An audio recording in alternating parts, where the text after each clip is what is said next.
Respected आज के हमारे इस प्रोग्राम के मुख्य अतिथि में स्वास्थ्य विभाग से आए हमारे स्वास्थ्य शिक्षक श्रीमती पद्मनी मैम, शिक्षा क्रांति के फाउंडर, स्वच्छतागृह के founder, social worker Satyan sir और ITI वर्टैक्स के फाउंडर सुभाष अत्री सर, उपस्थित हमारे बीच सभी प्यारे बच्चों, चेतन जी।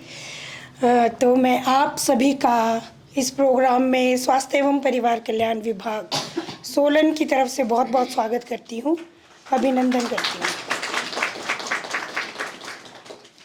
जैसा कि आपको हमारे बैनर से पता चल ही चुका होगा कि आज जो है वो विश्व मधुमेह दिवस तो नहीं है, वो 14 नवंबर को होता है। तो हम इसे आज एक एक्टिविटी के रूप में आप सभी के मध्य मनाने के लिए उपस्थित हुए हैं। तो मधुमेह के बारे में उम्मीद है कि सभी को थोड़ा थोड़ा तो पता होगा ही। वैसे तो हम लोग आप सभी को बताने के लिए उपस्थित हुए हैं। तो मधुमेह जो है, सबसे पहले मैं ये बताऊंगी कि सबसे पहले ये मनाया गया था 1991 में, और ये 14 नवंबर को मनाया जाता है। क्यों मनाया जाता है? ये हमारे जो सर फ्रेडरिक बैंटिंग थे, उन्होंने क्या किया था, इंसुलिन की खोज की थी, ठीक है ना। तो उनके जन्म दिवस के रूप में ही ये मनाया जाता है। और उन्होंने किसके साथ मिलकर की थी? एक और वैज्ञानिक थे चार्ल्स बेस्ट, उनके साथ मिलकर जो है वो इंसुलिन की खोज की थी। तो उन्हीं के जन्म दिवस के रूप में 14 नवंबर को हर वर्ष मनाया जाता है ना। पूरे विश्व में मनाया जाता है और तरह तरह के प्रोग्राम का आयोजन किया जाता है।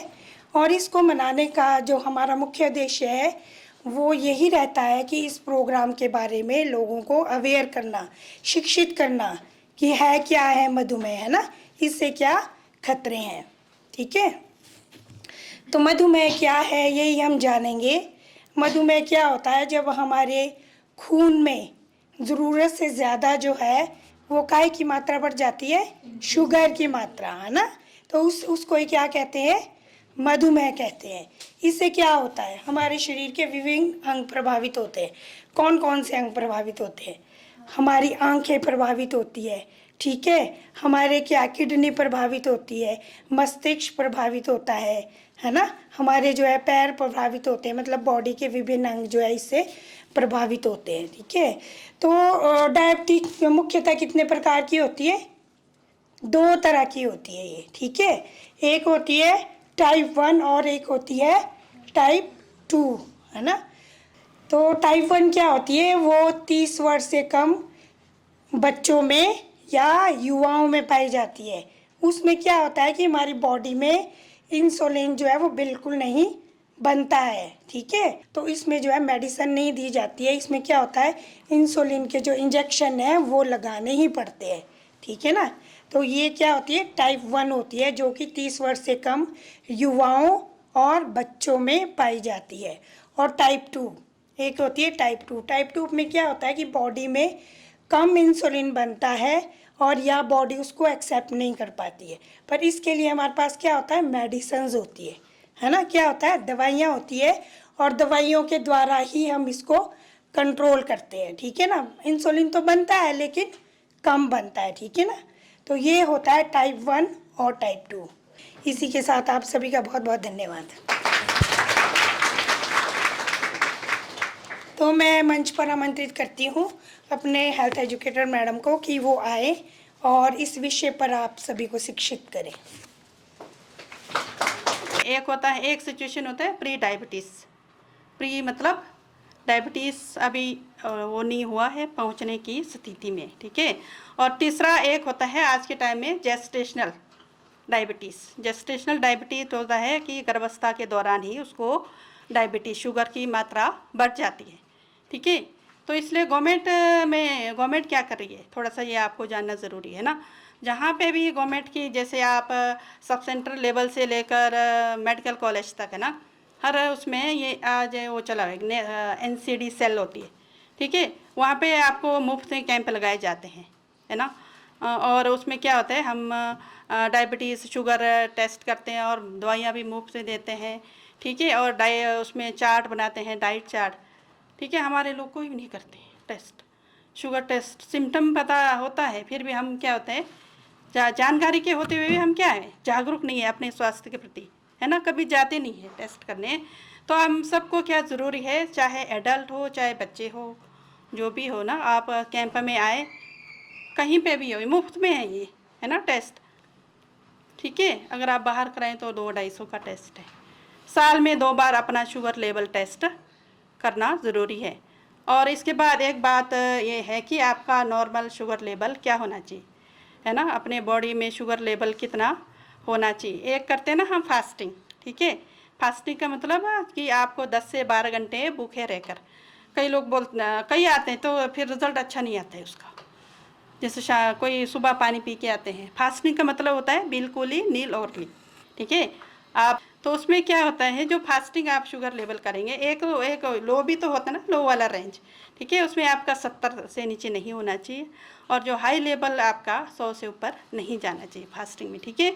और तीसरा है जैसे जेस्टेशनल, उसमें ना वो करते हैं हम, जैसे गर्भवती के जैसे 3रे महीने के अंदर करते हैं शुरू में, ठीक है। जैसे प्रेग्नेंट हो गए, डायग्नोज हो गया प्रेगनेंसी, है ना, ये भी मुफ्त में होता है, ठीक है। हर स्वास्थ्य केंद्र में ये मुफ्त में ही होता है, ठीक है। और हर 3-3 महीने के बाद 3-3 महीने में ये टेस्ट करते हैं, एक शुरू में और 6ठे महीने में और 8वें महीने में, ठीक है। उससे क्या होता है कि अगर माँ को है शुगर तो बच्चे को भी इफ़ेक्ट करता है, ठीक। मेनली सिम्टम, जो कॉमन सा सिम्टम क्या है इसमें, जो हमारी भूख है ना, वो भूख सामान्य से ज़्यादा हो जाएगी, ठीक है, बार बार भूख लगेगा। और जैसे यूरिनेशन, पेशाब का आना सामान्य से ज़्यादा होगा, जैसे कोई हार्डली 2 घंटे 4 घंटे में तो नॉर्मल होता ही है ना, उसके अलावा उसको बार बार आएगा और मात्रा भी ज़्यादा होगा। और प्राइवेट पार्ट्स में कई बार खारिश की महसूस होगा, है ना। अगर किसी का कहीं पे भी चोट लगा है तो ज़ख्म हील नहीं होगा, है ना। और जैसे रात को, खासकर रात को ज़्यादा पेशाब आएगा, जिसको शुगर के सिम्टम होते हैं ना, और प्यास लगेगी। और क्या होते हैं, जैसे होंठ वगैरह होता है ना, ड्राई हो जाता है होंठ, है ना, बार बार सूखने का। कई बार ये सिम्टम के होते हुए भी हम टेस्ट नहीं करते हैं, है ना। घर में किसी को भी हो तो हम क्या करते हैं, टेस्ट नहीं करते हैं। इसका मेन क्या है, जब तक टेस्ट नहीं करे तब तक कोई नहीं हो, फायदा नहीं, है ना। मैम राधा मैम, इस संस्थान के निदेशक सुभाष अत्री सर, मेरे साथ आए शिक्षा क्रांति के वॉलेंटियर चेतन जी, धीरज जी, सुनिधि जी, और इस संस्थान के शिक्षक वर्ग और आप सभी प्रशिक्षु, आज के इस कार्यशाला में आप सभी का हार्दिक अभिनंदन करता हूं, स्वागत करता हूं, बहुत बहुत धन्यवाद। कि जो डायबिटीज की समस्या है, मधुमेह की समस्या है, मैम जैसे कह रहे थे कि 40s के बाद ठीक है, लेकिन आजकल देखने में आ रहा है कि 20s में भी युवाओं को हो रही है, तो ये बड़ी विकराल समस्या और युवाओं को चपेट में ले रही है। तो मैं कहना चाहूंगा मैम, जैसे आपने कहा कि लाइफस्टाइल फैक्टर है, जेनेटिक फैक्टर है, और साथ ही साथ पॉल्यूशन भी फैक्टर है। अगर आप इसको देखें, चेन्नई और दिल्ली जैसे शहरों में जब सर्वे किए गए तो वहां पे पाया गया कि अगर एक इंसान, if he is exposed to pollution for some time, तो ग्लूकोज लेवल जो है बढ़ रहा है। और अगर लंबे समय तक एक्सपोजर है पॉल्यूशन के साथ तो डायबिटिक हो रहा है। पेनक्रियाज में कहते हैं कोई बीटा सेल करके वो कम हो जाते हैं, उससे इंसुलिन कम हो जाता है, ग्लूकोज बढ़ जाता है। और देखिए आप कि ग्लूकोज और शुगर है, that is the main source of energy inside body, isn't it. लेकिन इसी का ये, यानी जब हम लापरवाह होते हैं, जो अच्छाई होती है वही बुराई बननी शुरू हो जाती है। जो संयम है बहुत जरूरी है, क्योंकि जो आजकल मैंने युवा साथियों में देखा है, ऐसा नहीं कि सारी ऐसे हो गई, लेकिन जनरली हमारा लाइफस्टाइल बड़ा फिजिकल ऐसा हो गया कि आरामदायक ऐसा हो गया कि या तो हम लेजी हो जाते हैं, बाहर नहीं निकलते हैं, और दूसरे शब्दों में कहें कि जो इच्छाएं और कामनाएं हैं उनको हम कंट्रोल नहीं कर पा रहे। जैसे इच्छा है, आप क्यों पढ़ रहे हैं? You got to get job somewhere, don't you? Yes, that's why you are studying, you have somewhere desires, parents have expectation, that's why you are coming here. और वैसे शुगर भी बहुत जरूरी है, क्यों अत्री साहब, सही कहा। तो उसी तरह से आपको इच्छाओं को भी निरंतर रखना चाहिए। अर्ज कर रहा हूं, थोड़ा कभी लिख लेते हैं, राधा में बैठे कवित्री। अर्ज, आप इरशाद कहें तो मैं आगे कहूं। अर्ज है, इच्छाएं हैं जो जीने नहीं देती हैं, इच्छाएं हैं जो जीने की वजह देती हैं। इच्छाओं में खुद गर्जी हो तो जीने नहीं देती है, इच्छाओं में खुदा की मर्जी हो तो जीने की वजह देती है। यानी इच्छाओं को आपको संयमित करना चाहिए। अत्री सर बैठे हैं हमारे साथ स्वच्छता गृह में, साथ मिला है, 10-15 साल से सहयोगी रहे हैं। तो हम अक्सर कहते हैं कि युवाओं को कहते हैं कि सिर्फ मज़े फिजिकल ही नहीं होते हैं। आजकल जैसे स्मोकिंग है, ये सेंसुअल प्लेजर होता है, स्मोकिंग है, making girlfriend boyfriend, I mean it's not bad, लेकिन दिमाग खुला रखो। अगर आप लाइफस्टाइल चेंज नहीं कर पाओगे तो मुझे लगता है कि बहुत ही हम समस्या में पड़ जाएंगे। अत्री साहब बैठे हैं, अगर एक बात ना कहूँ तो मुझे लगता है कि जब मैं घर जाऊंगा तो मुझे लगेगा कि मैंने ऐसी बात क्यों नहीं की।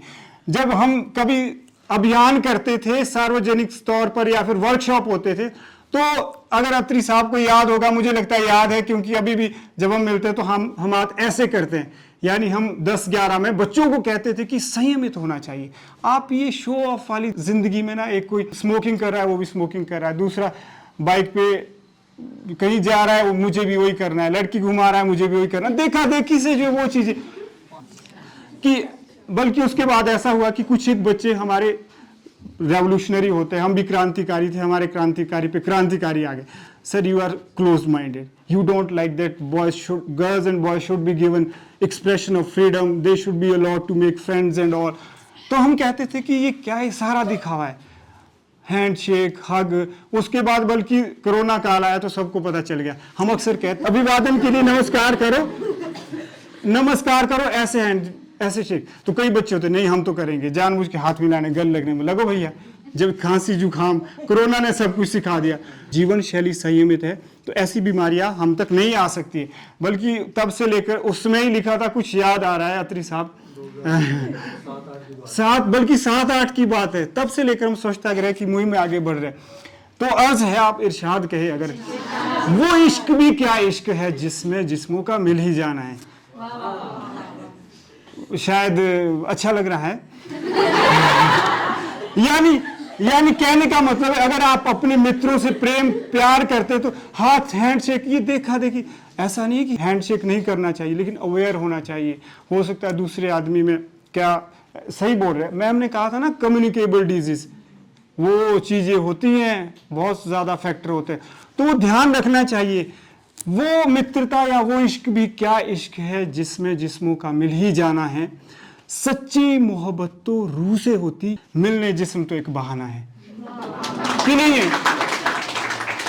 ऑब्वियसली तो मुझे लगता है कि युवाओं का इस दिशा में जाना, एकदम से अंधे होकर कुछ भी करना, इस बीमारी की जड़ में है। आप मुझे अंत में बस एक ही बात बताओ, ज्यादा समय नहीं लूंगा। जब हम कुछ खाते हैं हमारा शरीर रिष्ट पुष्ट बन जाता है या फिर बीमार पड़ जाते हैं, क्यों?